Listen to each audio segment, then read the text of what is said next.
99 JAMZ. Good morning, everybody. It's your girl, Supa Cindy. Welcome to Community Matters. And virtually in the studio, we're doing a Zoom. You can check it out on WEDR.com. I have Rodney Jacobs, who's the Assistant Director of the Civilian Investigative Panel in the city of Miami. So, good morning, Rodney. Good morning, Cindy. It's good to see you, although we're not in person, doing it virtually. Hopefully we can do this at some point. So let me explain to all the listeners, you were my guest before, my jaw dropped because I had never heard of the Civilian Investigative Panel. Like, I didn't even know what that was until you explained it. So explain again, what is the Civilian Investigative Panel? Okay, so the CIP, as we call it for short, is a civilian oversight entity in the city of Miami. We essentially do investigations into police officers involved in misconduct. So how it works is someone can come and file a complaint against a city of Miami police officer, and we investigate that complaint to see what happened, what occurred. Our investigators go out and they figure out the facts, they bring it back, and we submit that to our panel. Our panel then makes a finding of fact, and from there, we make a recommendation to the police chief for either discipline or exoneration or whatever the finding is, and we hope to hold those officers accountable if something bad happened. We also review internal affairs complaints, so we get their closeout files and we reinvestigate to ensure everything is thorough, and then we also look at departmental orders and revise it for best practices if necessary. So our department does a lot of different things to hold police officers accountable in the city of Miami. So ever since the murder of George Floyd, we already know the temperature has risen. It's to the point that they canceled Cops and Live PD off of television. But right. I liked Live PD. What does Live PD have to do? Well, okay, let me not even open that can of worms and put my foot in my mouth. Don't do it. They're canceling you. You see me quiet. All right, so first of all, have the phone calls and the complaints to your department skyrocketed? Well, so we've had more, I guess, notoriety throughout this time. So we're on people's radars. I've had a lot of actually applications are up for people that want to sit on our panel and really be involved with that process. And, typically we had our meetings, and this is something I spoke about before about engaging with our process. Typically we had our meetings in the past and no one really showed up. So it was between our panel and the city commission are really like the only two entities that are meeting right now virtually, and our public comment has been through the roof.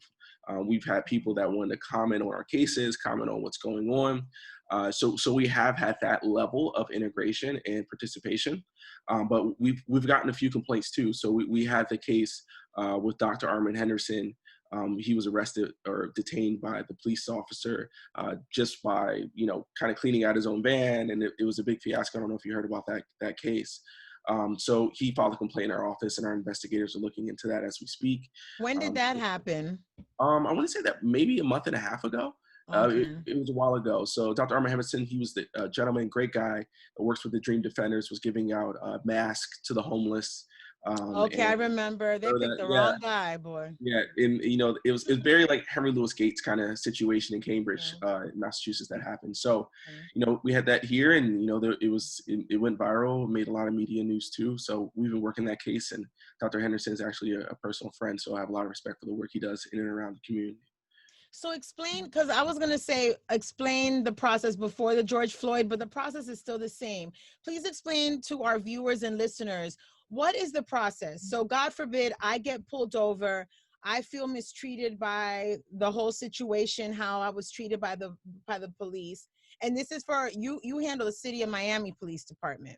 Yes, so only city of Miami for now. We'll talk about what that means later. But so yeah, if someone has the process, Yeah, so if someone has interaction with a police officer that was unfavorable, they can submit a complaint in one of three ways. Either directly, you can come into our office, 970 Southwest 1st Street in Little Havana. It's actually the Manuel Artime Theater. We have offices and free parking in the back. So feel free to come in that way once COVID kind of dissipates a little bit. But otherwise, you can submit your complaint online, miamigov.com/CIP. And there you can file your complaint electronically. You can do it anonymously as well, or through a third person if they have knowledge of what occurred. So you can file your complaint in three different ways. So then what is the process? I filed my complaint. I dropped it off. I get a copy, correct? You guys keep a copy, or I'll take pictures of my own complaint. And now, and so then now you guys get it. What's Right. next? So then we assign it to an investigator, and that investigator has up to 6 months, usually shorter, to investigate the case and figure out what occurred. We gather evidence, we have subpoena power, we subpoena evidence if necessary. We just do the basic functions of an investigation. And then once that's done, we close it out, send it to the panel. The panel makes a finding. What is usually the process of, like once it's out of your hands, it goes to the panel, right? Or is it Right. still the panel in your department, or is that internal affairs? Is that No, no, different? no. Completely different. So we're separate and apart from the police department. We're our own separate entity. We're not internal affairs. We have our own building, completely different processes. The panel is a part of the CIP. We're their staff. We support them as the larger board. So then As the panel decides whether it's a valid complaint or not. the panel decides the findings, not if Okay. it's a valid complaint. Okay. We take all complaints. So they determine on the findings what would be the appropriate level. So whether it's sustaining a discourtesy allegation, not sustaining it, no finding it if we haven't gotten enough information. So they make a finding of fact, and that finding goes then back to the police chief to either accept it, reopen the case maybe, or to give discipline. Okay. And then after that is what? Well, then after that, we hope that the officer is held accountable, and they'll get a mark on their record, or maybe relieved of duty, or suspended or fired. So, there's obviously a matrix that the police department uses to determine what level of discipline is appropriate. Recently with everything going on, I interviewed not only BSO Sheriff Gregory Tony, but I also interviewed the Chief of Police of the City of Miami Police Department, George Kalina. And the question that I asked the both of them, so the main officer that murdered George Floyd had a history of complaints, 18 plus complaints. Only 2 of them were addressed, or he got disciplinary action for 2, I think. And then also the Fort Lauderdale police officer that shoved the girl that was peacefully protesting, kneeling down, and he shoved her. He's not since then been fired, but he also had a record of violent arrests, pulling out his gun for traffic stops, all kinds of stuff. So I asked both of these leaders, what is the limit? Like, how many complaints can someone get on their record, a police officer get on their record, without action being taken? And they both answered, but what I kind of got from both of their answers was the fact that how they get reprimanded, but it's actually internal, like they'll get fired. And then is it internal affairs or the So union it's a complex system, and this is what I tell people all the time in the brings them community. back sometimes after being fired? And they're Right. working amongst the officers who basically turned their back on them, didn't support them when they got fired. So now they're back in the system, stopping people again. Right. So it's in some ways that's the broken part of the system. And I tell this to people all the time in the community, for them to understand who to be mad at when bad cops stay on the police force, right? Obviously, naturally, you could be mad at the police chief, because he does have a role to play in determining what level of discipline and if discipline will be had. The other 2 layers are the things that we commonly need to understand a little bit more. Unions play a large role in this, and collective bargaining with city leadership. Collective bargaining is this process where city leaders bargain a contract with the police employees, just like any other union. And the employment contract gives certain stipulations on when someone can be fired, hired, rehired, and the due process that must be done for that process to take hold. In some situations, it's mandated that they go to arbitration. In some situations, it's mandated that, hey, you can't even enact a firing unless they've had 10 complaints in 2 years or something ridiculous, right? So there's so many different stipulations in all these employment contracts that are negotiated with elected leaders in unions and not police chiefs. So those kinds of confines keep people on longer than you would customarily think.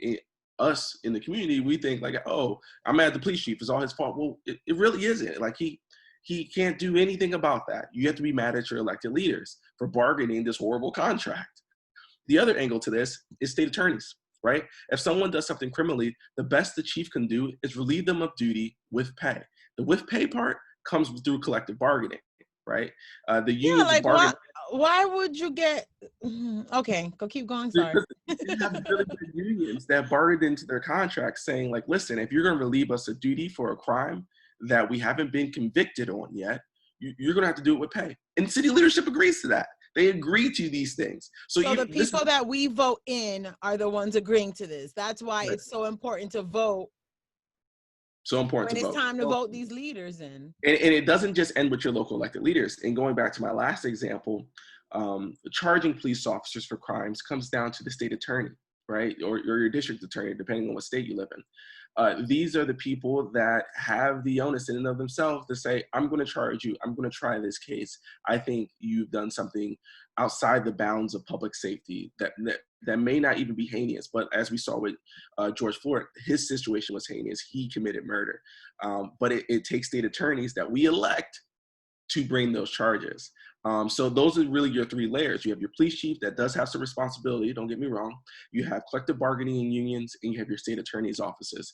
And all these things are kind of put into a box, and there's a bow on top of it from the people in Tallahassee that pass law like the Law Enforcement Officers Bill of Rights that give them an additional extended amount of protections and privileges that the normal citizens don't have when you're conducting an investigation against police, which is coupled with qualified immunities. So there's so many different layers that police officers can wiggle in and wiggle out of that keeps them out of accountability. And it's only, a percentage, not small, but there, that deals with police chiefs and sheriffs. Shit. And you're looking at me like, yo, mind blow. Like, how do we not? I've been preaching this for like at least 3 years, tops. Now people are listening. Yeah, but hey, at least you're listening, right? I don't care when you get to the party as long as you arrive. Just, bring me something on the side or something. But like when I was speaking to both the sheriff and the police chief of the city of Miami, I heard when they were explaining how, especially Chief Kalina, he said how he went through a situation where an officer was fired and then the union brought him back. And so he was amongst all the officers that basically, so now he has, inner beef with everybody in the department. There's a weird tension amongst the department. So then what's the energy gonna be like when he goes out to the street and, deal with community people that have no idea this happened to him and have nothing to do with what happened to him? Yeah, insane. It's the sad truth of it. And for a long time, there has been people trying to overhaul how that system has worked, and they haven't been effective because the union is so powerful. They wield their money, they wield their influence. And don't get me wrong, I think unions serve a very important role in our nation's history in negotiating labor contracts and getting people fair wages. But the police union takes it way too far. They deny and defend and bring back a lot of bad apples. So that's what we really need to turn to. If policing is going to be about weeding out the worst of policing, unions have to get on board and say, we're not going to tolerate these actions anymore. You're going to have to find other ways of employment. And, at least in my opinion, they haven't said that yet. But I think that fight is with them, not necessarily police chiefs. If you become a police chief or elected sheriff, more than likely you've done the right thing throughout your career. Now, every now and then people do fall through the cracks, but you got to play the political role. You got to say the right things. You have to have a spotless record. They get it. They, in most cases, know what decent policing looks like. But they have a hard time keeping people in line with that because the unions kind of always button up against it. And if anyone knows that best, it's Sheriff Tony in Broward. Hello. And what is how does the unions come together? Like who becomes president of the union? How does that work? Like other officers elect who's the leader in the union? Yeah. Or?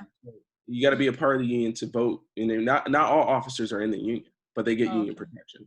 So you got to pay like a membership, just like any other union, teachers union. So you got to pay the fees and you got to get in.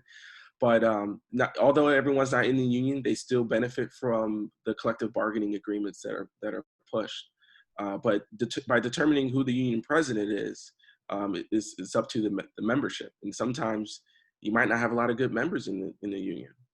You never know what the union makeup is going to be. It's all who wants to pay the fee, There, you've been using a word that you used a word a little while ago that I kept repeating to BSO Sheriff Gregory Tony and to City of Miami Police Chief George Kalina.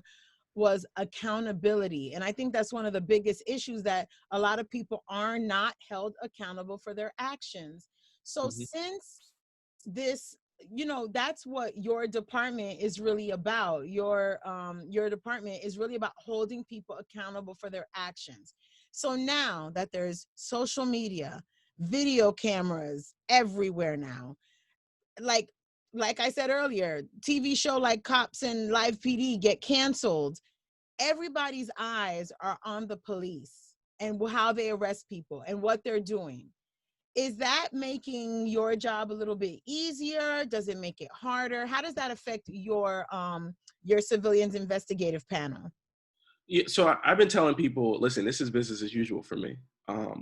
Every day, this is what I've been doing, day in and day out. In fact, when people ask me if I watched the George Floyd video initially, because I didn't watch it right when it came out, I said no.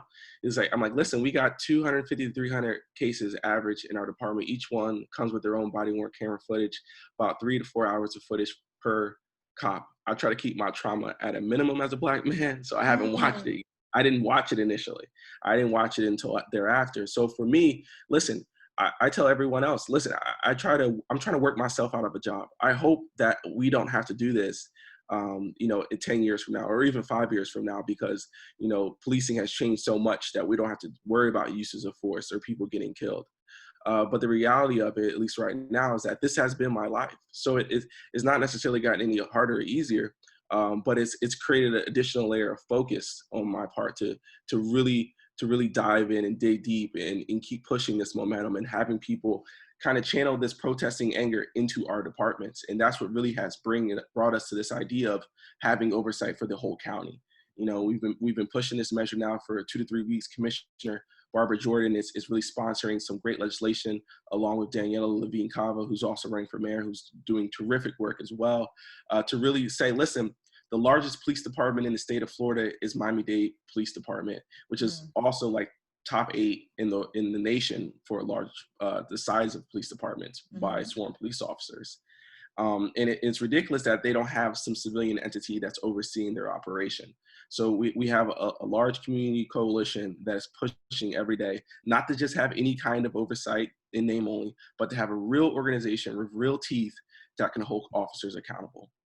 Why don't other police departments have it? Because, like, who's watching over them and filing the complaints if they don't have a civilian investigative panel like the City of Miami Police Department? Who's taking their complaints? Them? Yeah, so essentially, they would submit to you if you had a police officer here. Well, we do have internal mechanisms. We do have people looking at us. We can get charged by the state attorney. Not really. We can get an internal affairs complaint, but you have arbitration to get you back in. So there's not a real accountability measure that we would determine to be adequate, that we probably get faced with as civilians, that police Hmm. officers have, right? And I think civilian oversight adds that layer of accountability, where there may not be some, or in other situations where it's not one that people take seriously. So I think it's a time now that's fitting to kind of use our collective energy to push this oversight for the county police department. But also, there's a lot of people out there saying we need to reappropriate funds from the police to other things within the community, and I agree with that sentiment as well. So defund Um, the police, is that what you're speaking about now? Most definitely. I'm definitely for reappropriating funds within policing to other community issues. I mean, I think even if you had Chief Kalina and Sheriff Gregory Tony on here, and they were speaking about ways in which we can solve issues in society, they'll be the first to tell you that we cannot police away all of our problems. We cannot look at training away all of our problems with police officers either. So under that same spirit, knowing that policing isn't good at social work, policing isn't good at solving homelessness, policing probably isn't that great at solving public health issues either. So why are we spending all of our money on policing? We need to use that money in other areas. Let's cut the fat. Let's use it in resources that make our society better. And I don't think anyone should be upset about that. I don't care if you're in the union. I don't care if you are a CEO that's separate and apart in a business entity. We all should want a system that provides better safety for the people that live in this country and bolsters public goods and services that make our lives easier. Defunding police means what? That they take the money from what? Buying new uniforms? Like what money Yeah, are they taking away yeah, from? Their right. overtime pay or not that, not that? Like Not what is it necessarily taking money away from? right. So listen, the city of Miami bought a helicopter last year. What do we need a helicopter for? Right now on the commission agenda, they're talking about buying license plate scanners that cost like 200 grand. We don't need that either. We don't need increased surveillance. Both in the city of Miami, officers have 2 cars, one for patrol, one to take home. Why do you need 2 cars? Right. So Whoa. there's ways to cut the fat that we don't necessarily need on the day to day. Right. That don't necessarily hinder somewhat of the operations. Now, although there are some people that make the argument that we do need to reduce policing, that we have too many police, and I will submit that we do have too many in certain locations for Mhm. sure. We could spread them out in other locations if necessary, but we do have way too many in the Black community patrolling for things that don't necessarily exist there. So we need to re-envision how that looks, but we shouldn't do it haphazardly. And this is what my cautionary tale. When we talk about dismantling the police department, what that looks like for Black and brown people isn't necessarily the best thing, right? We have a case study in Camden, New Jersey, and also after the Michael Brown shooting, Ferguson disbanded their police department for a set amount of time, and what they opted for, since they didn't have their own municipal police force, was for the county police force. So Mm. in that sense, you have less control, less accountability, people that are patrolling your streets that don't even live in your city. And aren't um, familiar with the neighborhood, the they're people not that live familiar. in the neighborhood. So in that case, my cautionary tale is like, be careful what you wish for, because in most Mhm. municipalities, it doesn't mean if they dismantle their police department that they won't have police. They're just going to get them from somewhere else. They're either going to be privatized mercenaries or from the county. So I think the reform idea of reappropriating funds makes more practical sense, but we just have to do it in a way that's efficient. We have to track where to cut the fat and place in other locations. I know LA just cut their police budget by maybe like 1 or 2%, like upwards of 200 million. I think that's good, but you need to ask them where they're putting that money, because I guarantee you they don't have a plan. They just cut it. Mm. Like, hey, we'll figure out Just to where to be in the go. news. Yeah, just to be in the news, we'll cut it. We'll give it to Joe Blow in the community. He does good work, I think, but he may be lining his own pockets. I don't know what he's doing Mm. with the money. So we need to be deliberate. If we're going to say, hey, let's cut the police budget, I need 10 organizations. I need to know where you're going to put the money so that we know that this is going to give us the benefit we need for our communities. Are they talking about defunding South Florida police, like Miami and Fort Lauderdale and all that? Because I haven't Um, I, really heard that in the news. I just heard it so, nationally. so no, yeah, protesters are asking for that. That Okay. is between oversight, the thing that I've been pushing for, and defunding and reappropriation of spending. Yeah, there was protests, and there still continues to be protests around that same message. I had a question because you said earlier, like the body cams that the police officers wear. Are we as civilians allowed to get that footage? Like, how does that work? Are you familiar? Yeah, Can we just request it and we get it? yeah, it's public record. Wow. So like, if You there was look an to like, incident, uh, no, because like sometimes I'm like, I want to see what happened. So even if it's not making the news, if it's not a big case or whatever, God forbid, my cousin got stopped and they're telling me a story of what happened to them or whatever, they got beat up, whatever. I can go to the arrest record or incident record and request the footage, and it's unedited so, or so police departments, at least in the city of Miami, cannot edit the footage. okay. They can redact private information, but it will still be on the screen. Like, so for instance, if a minor is there, they can blur out the face. Okay. If an address is posted, they can blur out the address, but they can't cut the video. It's not Okay. possible because they don't own the video. The video's owned by a third party, and they don't have access to edit it or even on their end. Which was so the big issue around this when we're rolling out body camera footage is the storage space. Like, it's the body camera program is so expensive because the Mhm. storage of it is so expensive. It's massive The servers. memory, every stop, every incident is on Every the incident. hard drive. So if we could cut them, we would save tons of space probably, but you can't. It's impossible. No one has access to do it. And the only thing that you will run into is two things. Either one, you've requested it too late and it expired. So there is a retention schedule. Mhm. So if it was a stop that led an arrest, depending on obviously department, every retention schedule is different. But in the Mhm. city of Miami, if it's a stop that led to arrest, It's I believe 4 months they'll hold the video. If it leads to like a criminal charge or something, it's even longer. So there's different steps. But if no citation is given and it's just like a stop, like a hello, goodbye, I think it's just like 60 days. So there is a retention schedule. The other thing you may run into is that if it is under a criminal investigation, they won't release it to you until that investigation is closed.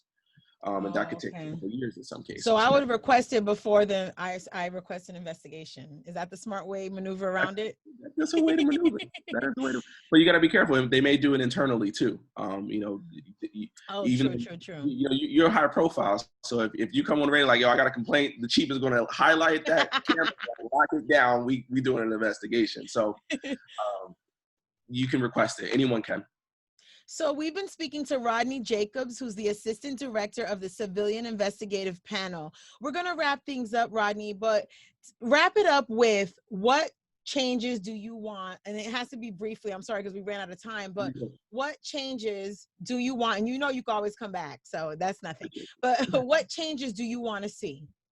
Yeah, well, the biggest change we want to see right now is civilian oversight on the county level. We have a petition going, change.org/MDPD oversight. And really, we're pushing this. We think this is the catalyst for real change. It's a tool, right, to build the house, right? It's not necessarily going to reform all of Metro-Dade Police Department, but it's going to be a great starting point to get there. And we can use that as an apparatus to push the idea of defunding, to push the idea of better police practices, to push the idea of holding lawmakers accountable for not doing bad collective bargaining contracts. So I think it starts there, that level of accountability. And then, in a couple of years from now, we'll get to elect a sheriff and we'll get another accountability measure from there. So I'm hopeful that that change is coming. So the Civilian Investigative Panel is only for the City of Miami Police Department right now, and you want it expanded to Miami-Dade County Police as well. And it's on change.org/MDPD oversight. There you go. Make sure all my listeners, all my viewers on this Zoom, go there right now and sign the petition to get that started, because we have to hold officers who are the bad apples accountable. And I appreciate you, Rodney, for stopping by and informing us, because you saw my brain like, what? Okay. So you can always come back, Rodney, and thank you so much for stopping by.